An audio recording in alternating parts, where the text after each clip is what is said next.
অদল বদল, পান্নালাল প্যাটেল। শুরু করছি আজকের ক্লাস অদল বদল, দশম শ্রেণীর সাহিত্য সঞ্চয়নে থাকা পান্নালাল প্যাটেলের লেখা অদল বদল। বলে রাখি, পান্নালাল প্যাটেল কিন্তু একজন গুজরাটি সাহিত্যিক ছিলেন, গুজরাটি লেখক পান্নালাল প্যাটেল। চলে যাচ্ছি সরাসরি পাঠ্যাংশে। হোলির দিনের পড়ন্ত বিকেল, নিম গাছের নিচে গাঁয়ের একদল ছেলে জড়ো হয়ে ধুলো ছোড়াছুড়ি করে খেলছিল। দিনটা কি ছিল? হোলির দিন ছিল। হোলির দিনের পড়ন্ত বিকেল, নিম গাছের নিচে একদল গাঁয়ের ছেলে কি করছিল? ধুলো ছোড়াছুড়ি করে খেলছিল। তাহলে যদি বলে, প্রশ্ন আসে যে হোলির দিনে একদল গাঁয়ের ছেলে কি করছিল পড়ন্ত বিকেলে? ধুলো ছোড়াছুড়ি করে খেলছিল। হাত ধরাধরি করে অমৃত ও ইসাব ওদের কাছে এলো। দুজনের গায়ে সেদিনকার তৈরি নতুন জামা ছিল, যেহেতু হোলির দিন। রং, মাপ, কাপড় সব দিক থেকে একই রকম। এরা দুজনে একই স্কুলে একই ক্লাসে পড়ে। রাস্তার মোড়ে এদের বাড়ি দুটোও মুখোমুখি। দুজনের বাবাই পেশায় চাষি, মানে ইসাবেরও বাবা পেশায় চাষি আর অমৃতের বাবাও কিন্তু পেশায় চাষি। জমিও প্রায় সমান সমান ছিল। দুজনকেই সাময়িক বিপদ আপদে সুদে ধার নিতে হতো। সুদে অনেক সময় বিপদে আপদে দুজনেরই বাবা ধার নিত। বলতে গেলে ছেলে দুটো সবই একরকম, তফাৎ শুধু এই যে অমৃতের বাবা মা আর 3 ভাই রয়েছে, ইসাবের আছে শুধু তার বাবা। তাহলে অমৃত আর ইসাব কি বোঝা গেল? এখানে অমৃত আর ইসাব হলো দুজন বন্ধু। অমৃতের কে আছে? বাবা মা আছে, আরও 3টে ভাই আছে। আর ইসাবের কে আছে? ইসাবের আছে শুধু বাবা।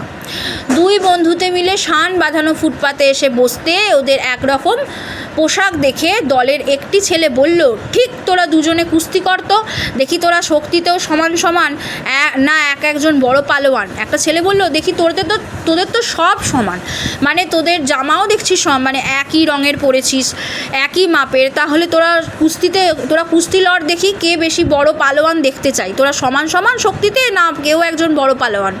আর একটি ছেলে চেঁচিয়ে উঠল, লড়ে যা তোরা, বেশ মজা হবে। ইসাব অমৃতের দিকে তাকালো। অমৃত দৃঢ় স্বরে বলল, না, তাহলে মা আমাকে ঠ্যাঙাবে। অমৃতের অত জোর দিয়ে বলার কারণ ছিল, একটা কারণ তো ছিল, ওই যে মা আমাকে ঠ্যাঙাবে কেন? দেখো, বাড়ি থেকে বেরোবার সময় ওর মা সাবধান করে দিয়েছিলেন যে নতুন জামা পাবার জন্য তুমি কি কাণ্ডটাই না করেছিলে। এখন যদি তুমি জামা ময়লা করে বা ছিঁড়ে আসো, তাহলে তোমার কপালে কি আছে মনে রেখো। অর্থাৎ অমৃতের যে নতুন জামা, সে নতুন জামাটা অনেক ঝামেলা করে পেয়েছে। এবার যদি নতুন জামা ছিঁড়ে ফেলে বা ময়লা করে, তাহলে ওর মা তাকে বকবে। কি কপালে আছে মনে রেখো। অমৃত সত্যি তার বাবা মাকে খুব জ্বালিয়েছিল। শোনা মাত্র অমৃত ফতোয়া জারি করে দিল। এইটা প্রশ্ন আসে, শোনা মাত্র অমৃত ফতোয়া জারি করে দিল। সেই ফতোয়াটি কি? ঠিক ইসাবের মতো জামাটি না পেলে ও স্কুলে যাবে না। মা ওকে অনেক বুঝিয়েছিল, ইসাবকে খেতে কাজ করতে হয় বলে ওর জামা ছিঁড়ে গেছে, আর তোরটা তো প্রায় নতুনই রয়েছে। মোটেই না, বলে কাঁদতে কাঁদতে অমৃত ওর জামার একটা ছেঁড়া জায়গায় আঙুল ঢুকিয়ে আরও ছিঁড়ে দিল। মা তখন ওকে বেকায়দায় ফেলার জন্য বললেন, নতুন জামা দেবার আগে ইসাবের বাবা ওকে খুব মেরেছিলেন, তুইও সেরকম মার খেতে রাজি আছিস?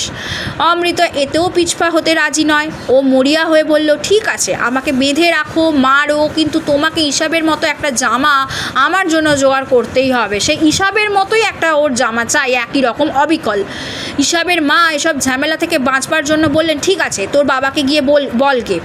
অমৃত জানতো মা না বললে ওর বাবার রাজি হবার সম্ভাবনা খুবই কম। অমৃত জানতো যে ওর বাবার রাজি হবে না যদি না ওর মা বলে, কিন্তু অত সহজে হাল ছাড়ার পাত্রও সে নয়।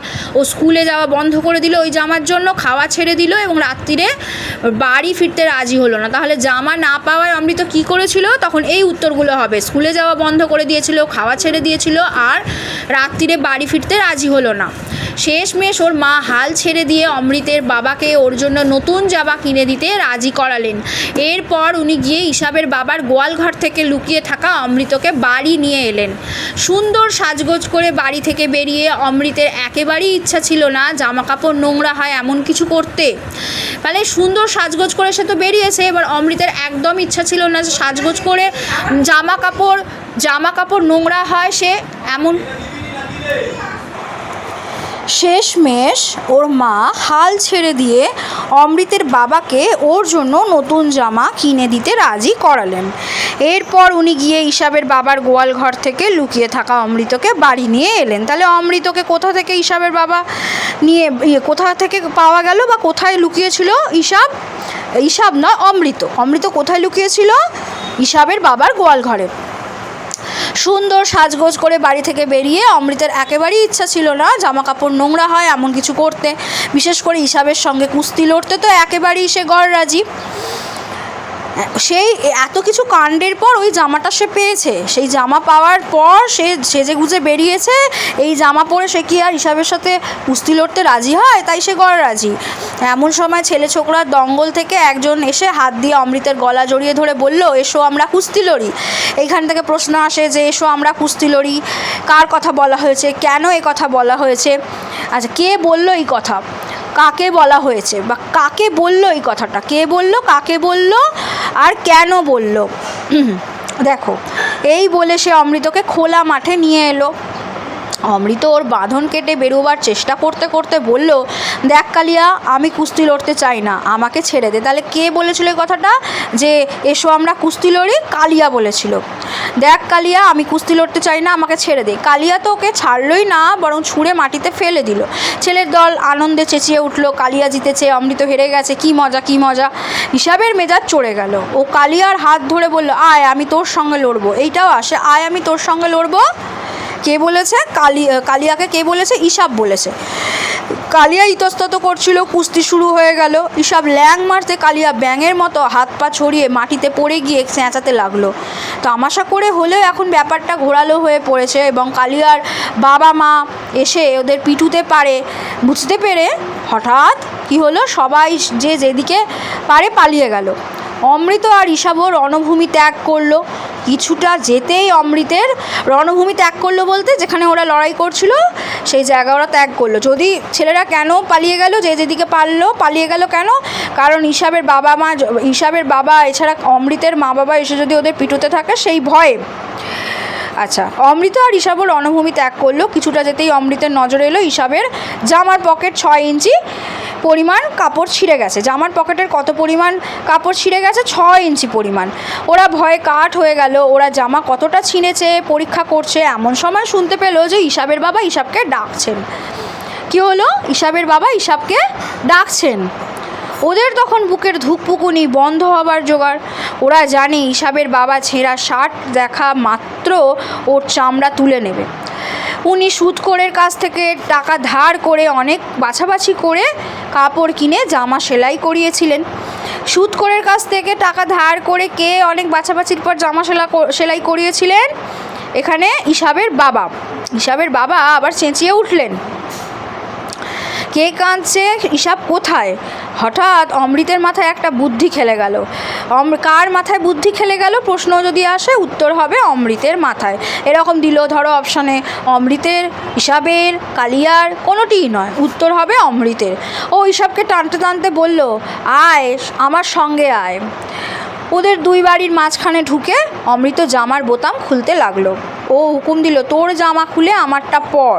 ঈশাব বলল, তোর কি হবে, তুই কি পরবি? তোর জামাটা যদি আমি পরি তাহলে তুই কি পরবি?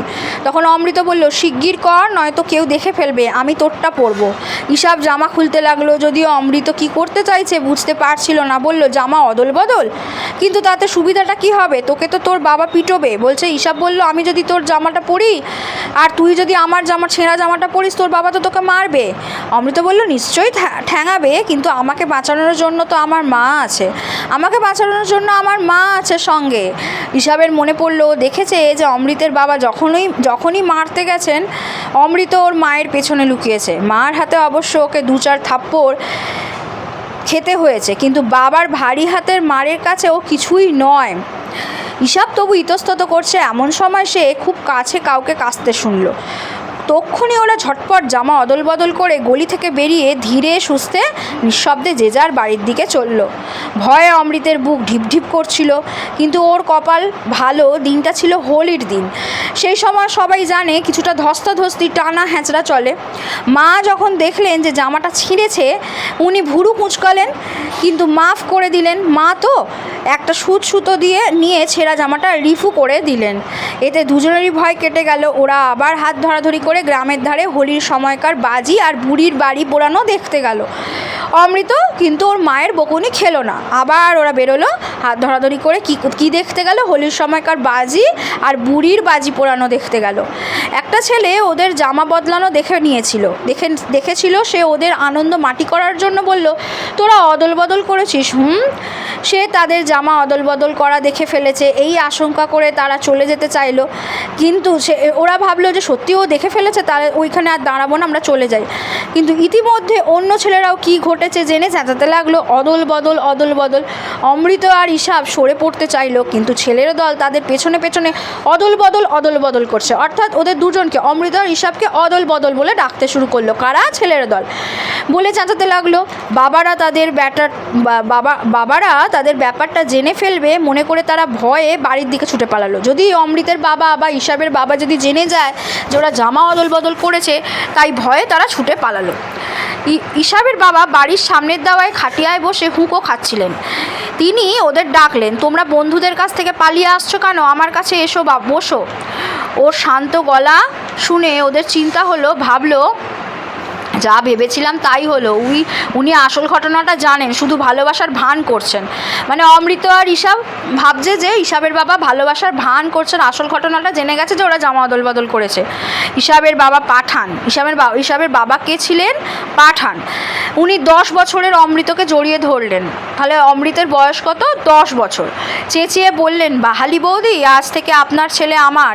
বাহালি বৌদি ঘর থেকে বেরিয়ে এসে হাসতে হাসতে বললেন, হাসান ভাই, আপনি এক ছেলেকেই দেখে উঠতে পারেন না, তা দুজনকে কি করে সামলাবেন? তাহলে অমৃতের মাকে কি বলে সম্বোধন করলো? ঈশাবের বাবা বাহালি বৌদি বলে। আবেগ ভরা গলায় হাসান বললেন, বাহালি বৌদি, অমৃতের মতো ছেলে পেলে আমি 21 জনকেও পালন করতে রাজি আছি। তাহলে বাহালি বৌদিকে আবেগ ভরা গলায় হাসান কি বলেছিলেন যদি প্রশ্নে থাকে বলেছিল, তাহলে বলেছিল উত্তর, যদি তাকে বলেছিলেন তাহলে বলেছিলেন উত্তর হবে। হ্যাঁ, আচ্ছা, বাহালি বৌদি, অমৃতের মতো ছেলে পেলে আমি 21 জনকেও পালন করতে রাজি আছি। তাহলে কতজনকে পালন করতে রাজি আছে ঈশাবের বাবা? 21 জনকে। কেশে গলা পরিষ্কার করে পাঠান বাহালি বৌদিকে বললেন, ছেলে দুটোকে গলিতে ঢুকতে দেখেই ভেবে নিলাম দেখতে হবে ওরা কি করে। পাড়া পড়শি মায়ের দল পাঠানের গল্প শোনার জন্য ঘিরে দাঁড়ালো। উনি মানে ঈশাবের বাবা, ওরা যখন গলির দিকে পালিয়েছিল, গলি দিয়ে পালালো, তখন ঈশাবের বাবা কিন্তু দেখে নিয়েছিল। যখন ওরা পালিয়ে যাচ্ছিল, তখন গলির ভেতর দিয়ে যখন ওরা পালিয়ে যাচ্ছিল, তখন ঈশাবের বাবা ওদেরকে দেখেছিল। তাই বলছে যে এবার ঘটনাটা কি ঘটেছিল সেটা ঈশাবের বাবা সবাইকে পাড়াপড়শি সকলের সামনে বলতে শুরু করেছে। উনি অল্প কথায় ছেলেদের জামা বদলের গল্পটা বললেন। উনি দেখেছিলেন ওরা জামা অদল বদল করছে। আরও বললেন, ঈশাব অমৃতকে জিজ্ঞেস করেছিল, তোর বাবা যদি তোকে মারে কি হবে? অমৃত কি জবাব দিয়েছিল জানেন? বলেছিল, কিন্তু আমার তো মা রয়েছে। অমৃত বলেছিল, আমার তো মা রয়েছে। ঈশাবের বাবা সবটা শুনেছিল। সজল চোখে পাঠান বললেন, কি খাঁটি কথা। অমৃতের জবাব আমাকে বদলে দিয়েছে। ও আমাকে শিখিয়েছে খাঁটি জিনিস কাকে বলে। তাহলে এইখান থেকে প্রশ্ন আসবে, কি খাঁটি কথা? কোন খাঁটি কথার কথা বলা হয়েছে? কথাটি কে বলেছে বা এলো? খাঁটি জিনিস। ও আমাকে শিখিয়েছে খাঁটি জিনিস কাকে বলে। ও আমাকে শিখিয়েছে যে খাঁটি জিনিস কাকে বলে, বা ও আমাকে শিখিয়েছে কমা দিয়ে খাঁটি জিনিস কাকে বলে। যেমন আছে তেমনই ধরো এলো উদ্ধৃতি তুলে কার কথা বলা হয়েছে, কেন এই রকম বক্তব্য, কেন এই কথা সে বলেছে, বুঝিয়ে বলো। অমৃত ও ঈশাবের পরস্পরের প্রতি ভালোবাসার গল্প শুনে তাদেরও বুক ভরে গেল। ইতিমধ্যে ছেলের দল বাজি আর বুড়ির বাড়ি পোড়ানো দেখে ফিরছিল। তারা ঈশাব অমৃতকে ঘিরে বলতে লাগলো, অমৃত ঈশাব অদল বদল, ভাই অদল বদল। তাহলে ছেলের দল অমৃত ঈশাবকে কী নাম দিয়েছিল? অদল বদল। অমৃতকে অদল আর ঈশাবকে বদল। এবার অবশ্য ঈশাব ও অমৃত অপ্রস্তুত বোধ করলো না, বরঞ্চ অদল বদল বলাতে তাদের ভালোই লাগলো। অদল বদলের গল্প গ্রামের বাড়ি বাড়ি ঘুরে গ্রাম প্রধানের কানে পৌঁছে গেল। উনি ঘোষণা করলেন, আজ থেকে আমরা অমৃতকে অদল আর ইসাবকে বলে ডাকবো, বা ইসাবকে বদল বলে ডাকবো। তাহলে গ্রাম প্রধানের নির্দেশে অমৃতকে কোন নাম দেওয়া হলো? অদল। আর ইসাবকে কোন নাম দেওয়া হলো? বদল। ঠিক আছে, ছেলেরা খুব খুশি হলো। ক্রমশ গ্রাম পেরিয়ে আকাশ বাতাসও অমৃত ইসাব অদল বদল এই আওয়াজে মুখরিত হয়ে উঠল। যদি প্রশ্ন আসে যে গ্রাম পেরিয়ে এরকম আসতে পারে যে অদল বদল এই আওয়াজে মুখরিত হয়ে উঠল, কেন মুখরিত হয়ে উঠল? ঘটনাটি বর্ণনা করো, নিজের ভাষায় ঘটনাটি বর্ণনা করো। বড় প্রশ্নে আসতে পারে যে অদল বদলের মধ্যে যে বন্ধুত্ব প্রীতি লক্ষ্য করা যায় তা তুমি সংক্ষেপে তোমার নিজের ভাষায় লেখো। ঠিক আছে, আচ্ছা এবার দেখো পান্নালাল প্যাটেল সম্পর্কে আমরা একটুখানি জেনে নিই। কি আছে? 1912 সালে ওনার জন্ম, 1989 মারা যান। গুজরাটি ভাষার প্রসিদ্ধ লেখক, আগেই বলেছি। পান্নালাল প্যাটেল কোথায় জন্মগ্রহণ করেছিলেন? রাজস্থানের দুর্গারপুরে জন্মগ্রহণ করেন। কোথায়? দুঙ্গারপুরে জন্মগ্রহণ করেন। সাধারণ মানুষ আর গ্রাম জীবন তার রচনায় প্রধান গুরুত্ব পেয়েছে। তার রচনায় সাধারণ মানুষের কথা ও গ্রাম্য জীবনের কথা গুরুত্ব পেয়েছে। এইখানেও কিন্তু তাই আমরা এই গল্পেও দেখেছি। ভারতীয় সংস্কৃতি বিষয়ে তিনি বিশেষ পাণ্ডিত্যের অধিকারী ছিলেন। তার উল্লেখযোগ্য গল্প সংগ্রহ সাচা সম্মান, জিন্দেগি কা খেল, লাখ 84, সুখ দুখনান সাথী, কই দেশি কই পরদেশি, আসমানি নজর ইত্যাদি বা প্রভৃতি। সাহিত্য কীর্তির জন্য তিনি 1950 খ্রিস্টাব্দে রঞ্জিত রাম সুবর্ণচন্দ্রক এবং 1985 খ্রিস্টাব্দে তিনি জ্ঞানপীঠ পুরস্কার পেয়েছিলেন। আচ্ছা দেখো এখানে জ্ঞানপীঠ পুরস্কার কত খ্রিস্টাব্দে পেয়েছিলেন? 1985-তে। এই প্রশ্নটা কিন্তু তোমাদের আসে। এখান থেকে কি প্রশ্ন, শর্ট প্রশ্ন আমি বলি। দেখো যে পান্নালাল প্যাটেল কোন ভাষার লেখক ছিলেন? গুজরাটি, নেপালি, মারোয়াড়ি না কোনোটিই নয়? উত্তর হবে গুজরাটি। আবার দিয়ে দিল গুজরাটি, বাঙালি, মারোয়াড়ি, কোনোটিই নয়। উত্তর হবে গুজরাটি। আচ্ছা আবার দিল পাঞ্জাবি। গুজরাটির সাথে কিন্তু কম্বিনেশনে পাঞ্জাবি থাকে, বাঙালি থাকে, গুজরাটি থাকে। দিল বাঙালি, পাঞ্জাবি, গুজরাটি, কোনোটিই নয়। উত্তর হবে গুজরাটি। ঠিক আছে, এবার দেখো এইখান থেকে আসতে পারে দুটো উল্লেখযোগ্য গল্প সংগ্রহ। তোমরা কিন্তু উল্লেখযোগ্য যে গল্প সেটা মনে রাখবে। যেমন অদল বদল একটা গল্প, সেই রকম উল্লেখযোগ্য তার গল্প সংগ্রহ ছিল। কোনগুলো? লাখ 84, দুটো অন্তত মনে রাখবে, সাচা সম্মান, জিন্দেগি কা খেল। আর লাখ 84, সুখ দুখনান সাথী, কই দেশি কই পরদেশি। এলো হয়তো সুখ দুখনান সাথী কার লেখা। হ্যাঁ, আমি দশম শ্রেণীর জন্য না, অন্যদের জন্য বলছি, কই দেশি কই পরদেশি। আচ্ছা এবার অন্যদের জন্য মানে দশম শ্রেণীর জন্য আমি আবার বলছি, এইটা তোমাদের কিন্তু গুজরাটি ভাষার লেখক এটা যেমন পড়বে, তার সাথে সাথে দুটো গল্প সংগ্রহ মনে রাখবে। তার সাথে সাথে তুমি মনে রাখবে যে পান্নালাল প্যাটেল কত খ্রিস্টাব্দে জ্ঞানপীঠ পুরস্কার পেয়েছিলেন। সব স্টুডেন্টসের উদ্দেশ্যে আমি বলছি, অবশ্যই এই প্রশ্নের উত্তরটা তোমরা মনে রাখবে যে কত খ্রিস্টাব্দে পান্নালাল প্যাটেল জ্ঞানপীঠ পুরস্কার লাভ করেছিলেন? 1985 খ্রিস্টাব্দে। ঠিক আছে, এই গেল পান্নালাল প্যাটেল সম্পর্কে কিছু তথ্য। আর গুজরাটি ভাষার লেখক ছিলেন এটা কিন্তু অবশ্যই মনে রাখবে দশম শ্রেণীরা। অদল বদলের আলোচনা আজকে এই পর্যন্তই। এর পরের ক্লাসে থাকবে অদল বদলের ওপর সমস্ত শর্ট প্রশ্নের প্রশ্নোত্তর পর্ব। এমসিকিউ আকারে দেব না, কিন্তু শর্ট প্রশ্নের শুধু উত্তর থাকবে। 1 নম্বরের প্রশ্ন আসে তোমাদের, সেই 1 নম্বরের প্রশ্নগুলো থাকবে, যা এমসিকিউ কিন্তু এসে থাকবে, তখন আমি আলোচনা করে দেব। ব্যাস আজকে এই পর্যন্তই। পরের ক্লাসের জন্য অবশ্যই তোমরা কিন্তু বেল আইকনটা দিয়ে রাখবে। Thank you students, thank you so much.